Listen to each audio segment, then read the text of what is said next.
Welcome and thank you for watching. You're through to a brand new Goodwin Live on Instagram. And today we have four new guests, some exciting guests, and I will run through the guests that we have tonight. Once I run through the guests we have tonight, we'll start inviting them on. So we've got four guests and going from the back end. The last guest we have is Cruiserweight contender Mark Little. Mark Little, one of the nicest guys in boxing, and he's going to tell you about how he's going to turn a setback into a comeback. Before Mark, at 7:20, we've got Dion Juma, the current English Cruiserweight champion. Now Dion, as you know, has been one of the most avoided cruiserweights in the country. He beat Waddy Camacho to win his English title in devastating fashion, and then went up north to beat Sam Hyde, Joe Gallagher's charge in the away corner. So Dion's going to be on, and at 7:10 we've got Jamie Speight, the three-time Southern Area champion, fought for some major titles, who's now a road warrior and doing his stuff around the country and earning his money doing that. And he's going to talk to us about what it's like to be a journeyman on the road. But first we have a man is multi-talented in boxing, Mr. Richard Maynard. He's the PR guru. You see him working on the Ultimate Boxer shows. He worked with David Haye. He works with Mick Hennessy. He'd previously had a long stint working with Frank Warren. So he's got a lot of experience in the boxing industry, and he's a go-to man in media. So I'm hoping he's here now. We can welcome Richard on. So I'm just going to try and track him down. Find Richard on. Here he is. Richard on board. Let's wait for Richard to connect with us, and then we'll be away. Waiting for Richard to connect. While he is connecting, I think it's 9 years he worked with Frank Warren at the office of one of the top promoters in the world. So he's had the experience of doing that, and he's since been out there doing his own thing, working freelancing. So he's had the really good learning curve working at the Frank Warren office to now becoming an independent PR guru. But I don't know if he's having some trouble connecting, Richard, because we're still waiting for him to get on board. He's got to press the connect button unless he's and there's Waddy Camacho joined. Waddy, how you doing? Darren Townley from down in Devon.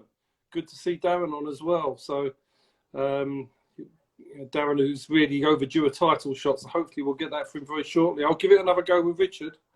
See if we can get him again. Let's wait for Richard to connect with us. Yeah, Waddy Camacho, my good friend. Oh, there we are. He's here. Richard, how you doing? You all right, Steve?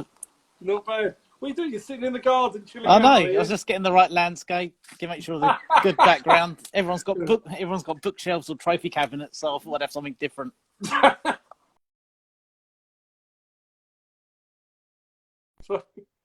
Oh dear. So Richard, you're now working. How long is it now you've been working on your own? Independently now, coming up to 4 years. 4 years in May. Oh, is it? Okay. Yeah. Did you actually go straight from the Frank Warren office to go? Was he the last job at the Frank's office before you went on your own accord? Yeah. Then obviously then I started with David Haye. We did the David Haye fight against Goodwin, and I think you did the undercard for that show. That's and the right. show together. So yeah, that was my first one. Yeah. So before you went to work with Frank, what was you doing before then? I was at university. You went from uni to Frank? Yeah, I was at Cambridge University, and I was doing business, and but it was always my intention to get into boxing. Actually, everything I owe is to Brendan Ingle. I'm sure you're aware of Brendan Ingle. He was the one that got me. I went to Sheffield to do work experience in the gym, and this was back in 93, 94, and I met Naz there, and Ryan Rhodes, Pele Reid, John Thaxton. So yeah, everything was thanks to Brendan that I got into boxing. That was my real university. Cambridge University was a doddle. And if you could summarise to people what you actually do now, in the world of boxing? Explain to people. I know what you do, but for everybody watching, let them know, what do you do? Well, basically, I work with. I've had such a great working with Frank Warren and all the great names there: Ricky Hatton, Joe Calzaghe, Amir Khan, Derek Chisora, Tyson Fury for a period, plus all the great fights I've worked on: Hatton's U, Calzaghe Kessler, Calzaghe Lacey, Khan Barrera, Mike Tyson's debut in Europe. So many great shows and events, and working with so many great fighters. But then now I work using those same skills. I still work with Amir. I work with Ultimate Boxer, like you said there.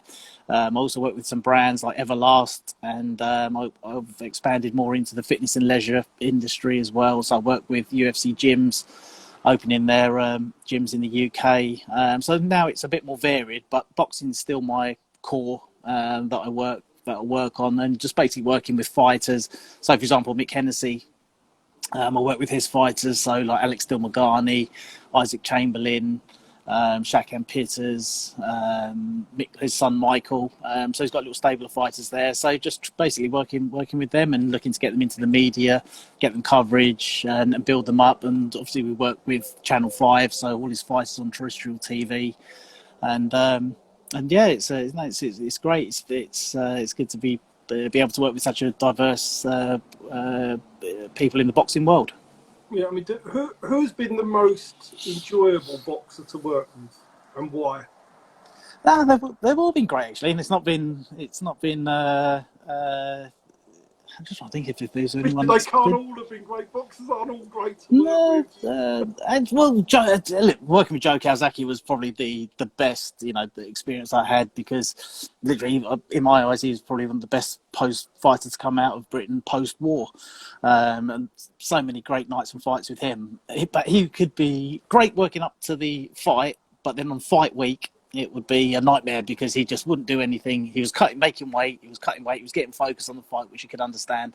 So you'd be lining up lots of good PR opportunities, and he wouldn't do that. He would say, "Well, I'm not going to do it. I'm not going to do it." Eventually, he would after much persuasion. Oh, really? But so we had photo shoots, for example, before Sakio Bika, just after he beat Jeff Lacey. He had a first defence against Sakio Bika, a very tough African, and we had Tom Jones lined up to do a photo with him. But the only day I could get him was on the day of the weigh-in. So literally, it was just a very quick photo, just 10-second photo for the back page of the Sun. I had it all lined up, the paper was on hold, so I just needed this one picture. And Joe just wasn't playing ball and didn't want to do it. I said, "Joe, we've got to do it. This is a massive picture. It's you and Tom Jones."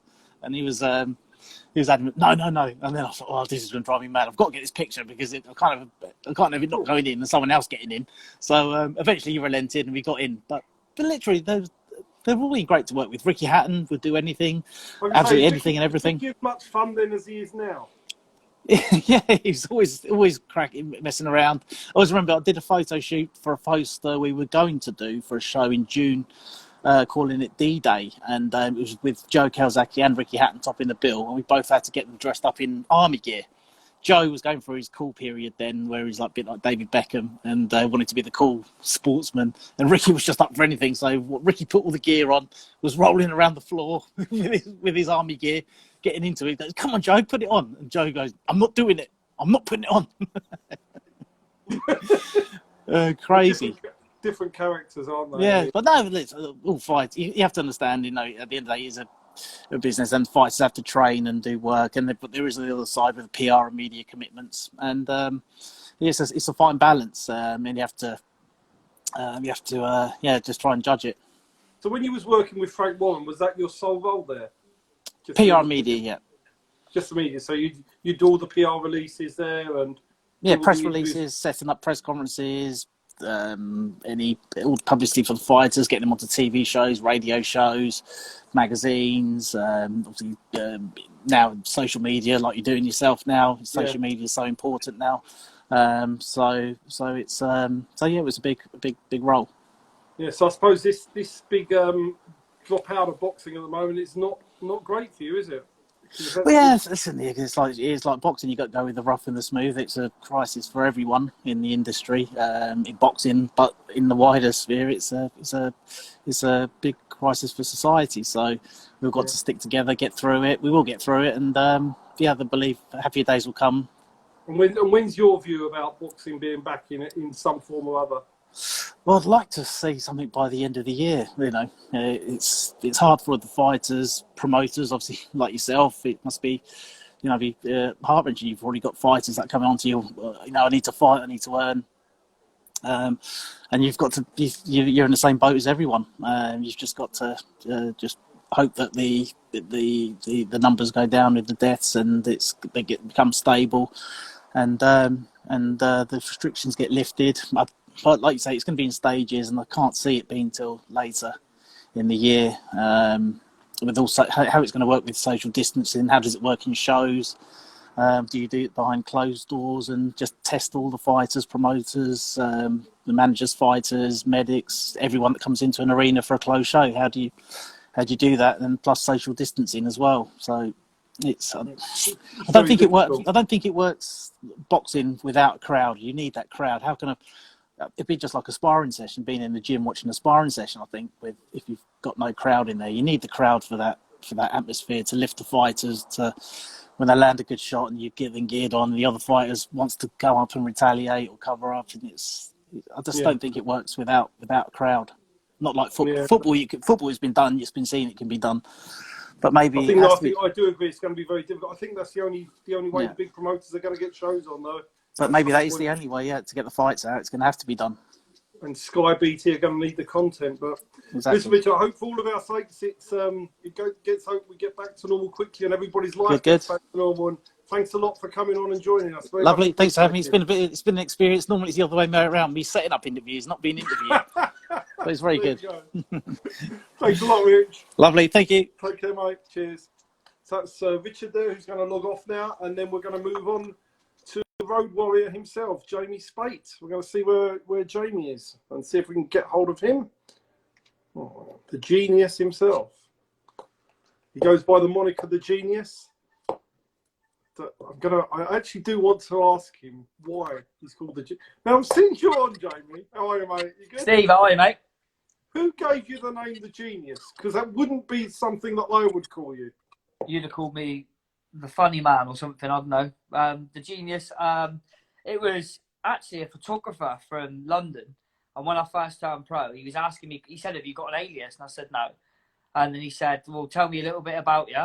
And we just talked about me being quite clever at school. I was quite clever at school and that. And it just sort of come up. He went, what about the genius? And I went, and I box, I'm clever in the ring. I box clever. Do you know what I mean? I work people out. And it just sort of clicked. It sounded good. And I went, yeah, that'll do.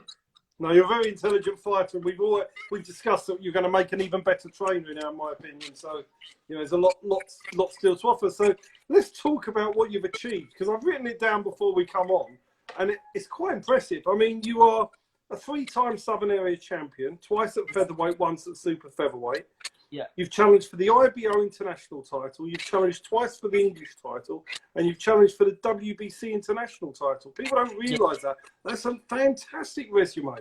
And now you're out there, and people are probably who don't know you from old are thinking, "Oh, Jamie's just a journeyman." Jamie was a top-line fighter and a champion, but now you're doing a total different role, aren't you? Your role is to do something else. So tell us what you consider your role to be now. You're on the road and earning money and I don't really go with it. We discussed this before, Steve. Me and you have had plenty of chats about it, and I don't really go too fondly with the word journeyman. Yeah. I see myself as an in-ring teacher. And if you speak to any of the lads that I've boxed or that I've helped along as they've come up through, I try and give them an education. I mean, there's no better place to learn than on the job. So whilst I'm teaching you these things, you can put them into action rather than having to remember how it felt at that actual point back in the gym 3 weeks later. Do you know what I mean? It's easier for me to say, look, don't leave with that. Try this, try that. And that's what I do. I try my hardest to develop a fighter on the job and make him learn from his mistakes there and then. Well, to me, you're one of the top road warriors in the country, aren't you? I mean, you fight at various weights. You educate so many of these prospects, and you really, they don't get it. If they take liberties, they get clobbered, don't they? So well, to be fair, that's what I always say to people, Steve. I always say, I mean, I'm model myself as I'm a nice person, and I believe that boxing's it should be built on that. It should be built on respect and being respectful to one another before, during, and after a fight. There's no need for all the carry on of the business, because at the end of the day, you're going to punch each other's heads in 10 minutes. So don't worry about it. Yeah. And I tend to carry myself in a sense of, if I turn up for the weigh-in and the kid's there and he's respectful and he's polite and it's just a normal two men meet and shake his hand, all the best, mate, then I'll help him and I'll teach him all the best I can. If sometimes you get somebody who they're a bit blown up, or they've been blown up by friends or family or entourage on Twitter or Instagram or whatever, and they're aggressive and rude, and you think, you know what, I'm going to give it him. And I've not had, to be fair, I've not had many of them. And generally in boxing, I think you find that you don't meet many bad people, especially fighters-wise. You get the odd one who's a little bit like it, but generally they're good people. And, you know, I've got a lot to thank boxing for. You've got a lot of friends in the sport as well, haven't you? Yeah, because I'm a chatterbox, mate. This 10 minutes ain't going to last. I'll be here till 8:30. Yeah. I mean, you've been friends with the Warringtons after fighting you throw Josh Warrington for the title, I think it was the wasn't it? I boxed Josh on the 27th of March, 22nd of March, 2013, in Leeds Town Hall for the English title. Went 10 rounds and lost on points. But my trainer at the time let me down the night before. So I went up with just an old friend of mine, Jack Green, at the time. And he didn't have a license, so he couldn't fucking do nothing. So I had to get my manager in the corner. And I hadn't seen my manager for 12 weeks. It all went to pop, and I lost on points. I just dug out, really. Yeah, but he was a good kid. And afterwards, his dad asked me about it. He said, you know, what had happened? We was expecting a different version of you. And I explained it. And he said to me, right, well, here's my number. Keep in touch. If you ever need me, I'll come anywhere in the country and do your corner. So me and Sean, Josh's dad, stayed in touch. And then after about a month or so, he said to me, why don't you come up and train with us? That was it. Bags packed. And I spent 2.5 years in Leeds, like on and off, training with Sean or under Sean with Josh. I was sparring with Jamie and Gavin McDonald weekly. Every Saturday we go down to Doncaster and do rounds with them. I sparred with Paul Butler up there. Mixed about in good company. So, yeah, it was good. And if I said to you, name your best experience in boxing, what's it been? My best experience in boxing? Cool. I think it has to be, it's got to be for me, boxing at the O2. I was on one before the main event. We boxed Reece Bellotti from the WBC. We were one fight before the main event, so it was absolutely ram-packed. There must have been 12, 15,000 in there. It was busy. And, must have been it. That has to be it. That's the pinnacle for a British sportsman. That's the pinnacle of it, isn't it? You know what I mean? Other than Vegas and stuff like that, boxing there, getting to the O2 and being in a big, meaningful title fight live on Sky Sports, that's got to be the pinnacle. I'm just a young boy from a village who was told that this aggression will get you nowhere, son. Yeah. It's done me right. You're one tough man, aren't you, Joe? And that's the key. And now you're going to be looking, when you do hang your gloves up at some point, although it's not any time too soon, to get your hands into becoming a trainer. That's your next thing, isn't it? Yeah, my license would have gone off already, but with what's been going on, as soon as this is done, my license is going off. I'm going to spend another year or two just earning money and educating people on the road. But already, as soon as this license comes back, I'm helping people. I've got a couple of kids that are interested already. And my time will now be spent. I'll always be fit anyway. I'll always be in the gym. I'll always be running and keeping fit.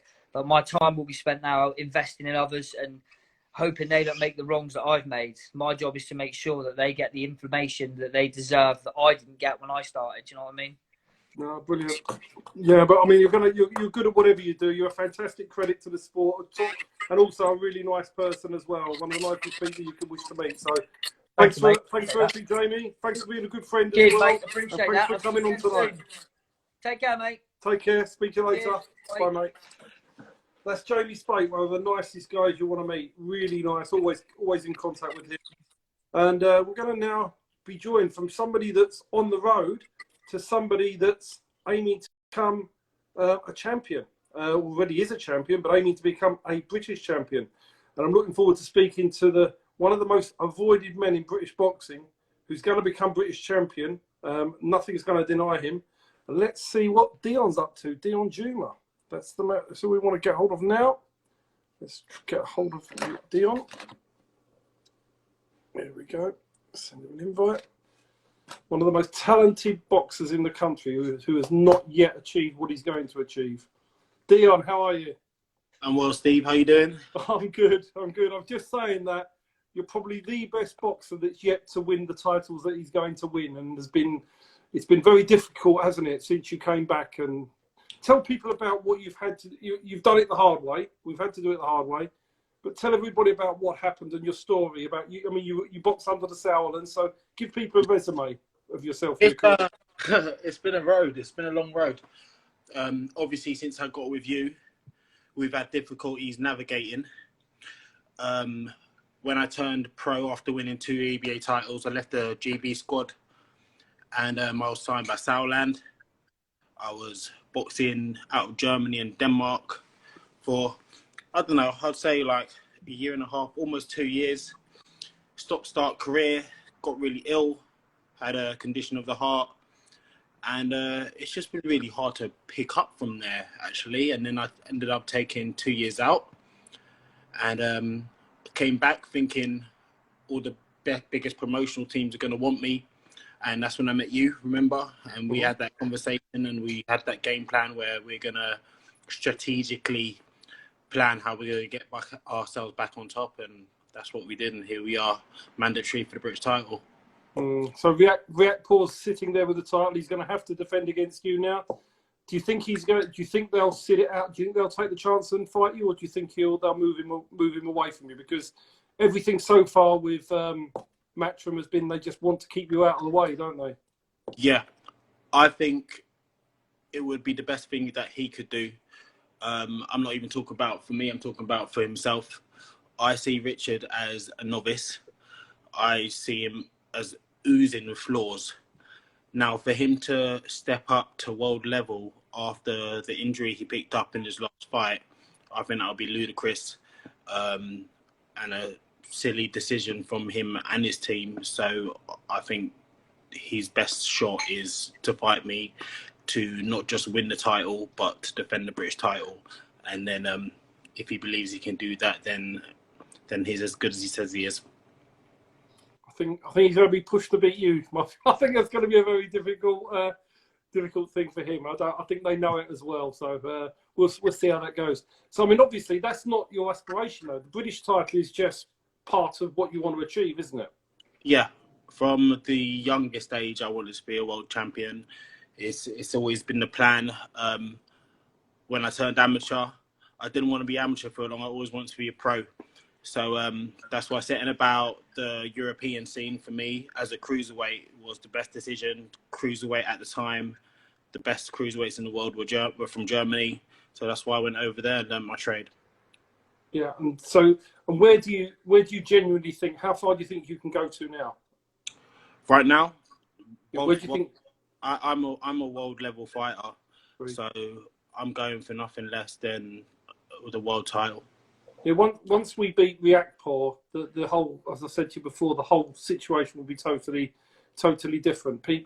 People that didn't want, or people that everybody will want you. Then it will be a crazy turnaround, because I know I've seen it all before with Frank Buglioni when we got to British level. So it's going to be that way. But it is sometimes a thing that when you are that as good as you are, that these other pros sort of try and shield their little assets away from somebody that's that good. If you wasn't that good, they'd embrace you in to get you to think they can get you beat. But you've got to take it as a compliment, because you're no easy touch for them, and that's why we've had to deal with. Of course, especially if you don't have the popularity or the backing, and say I was to have a matchup with one of the top boys at the time. Obviously, I had 2 years out, and I was going. Say I'd get a Coley, for example, and I was to beat him, it's just not going to look good for them, is it? So No. Obviously it makes all the sense to keep me out, but we've done it the hard way. But popularity isn't you are very popular. I mean, you sell a big number of tickets in London, and I mean, even look at what you did in Manchester. Nobody, people don't realise we didn't get given a ticket for Manchester, and yet you had 70, 80 people up there who took a chance to try and get in. and it was a bit of an experience, but just shows you what support you do have.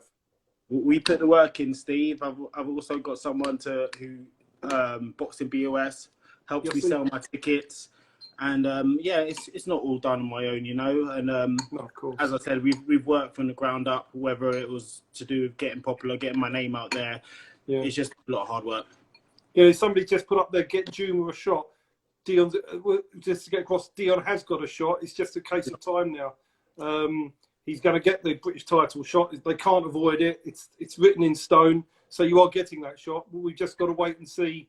And I have a feeling your shot might be behind closed doors, but so be it if it is, you know. So do you think that's going to happen, Steve? If they're behind doors? I think behind closed doors happens first. Yeah, I do. I think that, you know, I think that when the doctors are able to get released, if the death level comes down, they might be able to at some point release a few doctors, but then they're still going to probably have social distancing, I would imagine. So you'll probably be able to do a show with everybody tested behind closed doors. I'd imagine that's where it will start first. I can't imagine there being 20,000 people in the O2 while this virus is out there. I just can't see it, but who knows? Who knows? But yeah, but the good thing is I just want it to start again, even if it's behind closed doors, so that you get this shot and we can then move on. Do you know? I mean, it's been a long road and it's been a bit of an obstruction, this coming forward, apart from for your career, apart from everything else that's going on. But I have a feeling closed doors will happen well before fan events. Yeah. So regardless, I think a few people have asked me about that, how I would feel about that.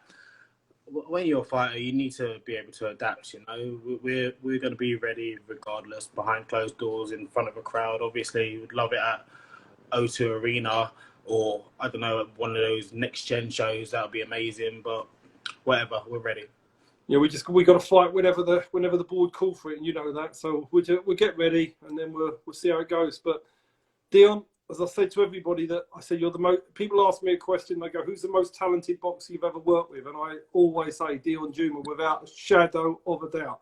And I hope and I pray that we get the chance as soon as you win the British title, and then I am convinced you're going to fight for world honours. So let's go there and do it, because I just can't wait. And you deserve, and the other thing is, you deserve every single thing that you achieve, because you've had to do it the hard way. You've never moaned, you've never complained. You've got on with doing the job, and you deserve this. You deserve what's going to happen to you. So it's very much appreciated. It's been a real pleasure working with you. So thanks a lot, Dion. Appreciate that. Thanks for tuning in and coming on board with us, and I appreciate it. Cheers, Dion. Be soon, no doubt. Bye. Thanks, my friend. Cheers. Bye. Thanks to Dion. Now that's the English champion at Cruiserweight, and we're going to go to another Cruiserweight who's yet to win his first title. He's a man that was bombing along and then had a bit of a misfortune in his last fight, but it's not deterred him. He's going to come back and he's going to be winning titles. Let's get hold of West Ham's Mark Little. Let's get hold of Mark. Here he is. Here we go. Let's find Mr. Little.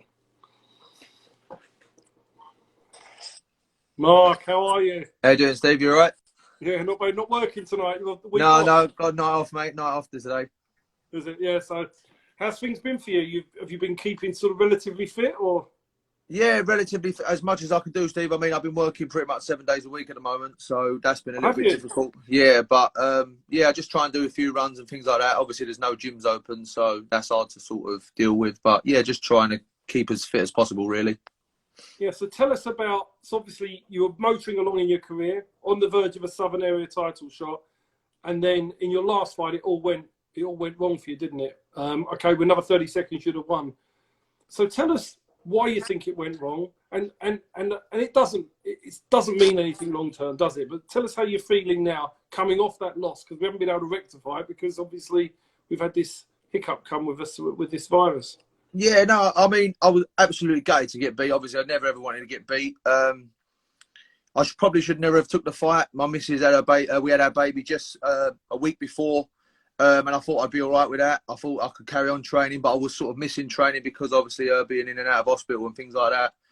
And I probably should never have took the fight. But me being me, I was like, no, it'll be fine. We'll get through it. And it just didn't happen on the night. Nothing. I mean, I thought, like you say, I was probably a few seconds away from winning, really. I think I could have stopped him if it carried on. But it's just one of them things. Do you know what I mean? I just have to take it. I've learned massive from it. I mean, before obviously the gym's closed and things like that, I was training so hard, ready for this, like to make a comeback. So it's just one of them things, really. I'll get over it. I just can't wait to get back in the gym and back fighting again. So once boxing starts again, we don't know when that's going to be, obviously, but allow a 12-month period from when boxing resumes again. Where do you see Mark Little over the 12 months once boxing resumes? I'll be Southern Area champion, 100%. If you, as long as you can do your thing, I'll do my thing, and I believe I'll be Southern Area champion. Yeah, I mean, the Southern Area champion at the moment is Ian Martell, who beat Jose Lopez. Is that a fight you fancy? Yeah. I mean, I was happy with either Jose or Martell. I mean, I was at the fight, so. But yeah, no, I'll be happy with fighting either one. But yeah, Ian, I'm up for that. I'm up for fighting anyone. So I just want to have that title shot now. So if we get that shot and it's Ian who's got it, then that's who we're fighting. Yeah, it depends on who it is. Was you particularly impressed with him in the fight with Jose Lopez, or did you think Jose disappointed? What you commentated, didn't you, on that fight? Yeah, I commentated. I thought Jose could have done a lot. What I expected Jose to do a lot more. I thought he would box him a lot more. And I think he got involved a little bit too. Like, it allowed Ian to just work, to work and do exactly what he wanted to do. But yeah, I believe it's a perfect fight for me. I believe because Ian comes forward, I'm definitely going to come forward. So it's good. Whatever happens, we're going up within a fight. So I mean, even speaking with Paul the other day about it, Paul watched the fight the other day on YouTube, and yeah, he was the same. He believes Martell's a more suited fighter for me than Lopez. So that's what we'll go with. Yeah. So how's life? How's life for you in the little household? Then you're going out to work, but what's I mean, I'm lucky. I'm still going out to work, so I sort of get out of the way a little bit. But yeah, we've been doing little walks and things like that, taking the kids out sort of every day for walks and just trying to keep them a little bit, burn some of the energy that they've got, which is quite a bit at the moment. So, but yeah, no, we're just trying to keep as positive as you can in the situation that we're in. And I suppose for you working, there's not a lot of difference, is there? I suppose apart from not training. No, exactly. From not training, really. I mean, that's the hardest part is not having a normality, that's for me normality. I haven't got that at the moment because obviously there's no training. So yeah, but work's just normal. I bet it's just busy than ever. So we'll just carry on. For everybody that doesn't know, what do you do work-wise? I work in a sugar factory. I work in St. Lowell's sugar factory. I'm a supervisor there. So yeah, pack sugar for keeping the nation sweet. No, that's good. So, I mean, what would you say has been your best experience in boxing so far? What have you? What has been? Has there been a fight that stood out, or training that stood out? Or? I think the big thing for me was coming from the unlicensed league was turning pro. That was the one. Like actually having that debut at the UK. I always wanted to make sure I had the debut at the UK, and I got that. Being with Paul, I mean, Paul Cook for me is the best out there. I mean, he's a brilliant trainer. He doesn't get enough recognition for what he's done in boxing. And yeah, just turning pro with Paul was that was the highlight. But now it's like, we always thought about the Southern area. We're thinking bigger than that, really, but it's take a step at a time and see what we get.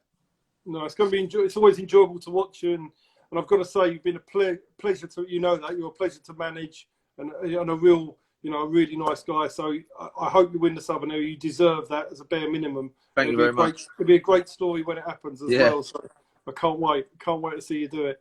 So, Mark, thanks a lot for joining us. No worries, mate. Thanks for having me. Thank you very much. Cheers, mate. Thank you. Mate. Cheers. Thank you. Cheers. And we're going to be back on Wednesday night again at 7 o'clock with some more guests. So make sure you come back and tune in on Wednesday. We will announce who's on, but I can tell you at the moment, already Terry Harper, the world champion, and Steffi Ball, the coach, will be on Wednesday. And we've got a couple of more people to add on to Wednesday. So these will be Monday and Wednesday nights. So I look forward to seeing you on Wednesday, and I hope you're enjoying these. And if you've got any guests that you think, any suggestions, pop them on the Goodwin boxing messages. And if you think there's anybody that wants to come on, let's have a look, and we'll have them on. So thanks very much. Just seen Sam Cox has joined, one of the nicest guys. We're going to be having Sam on here very soon. So thanks very much today for watching, and we'll see you on Wednesday.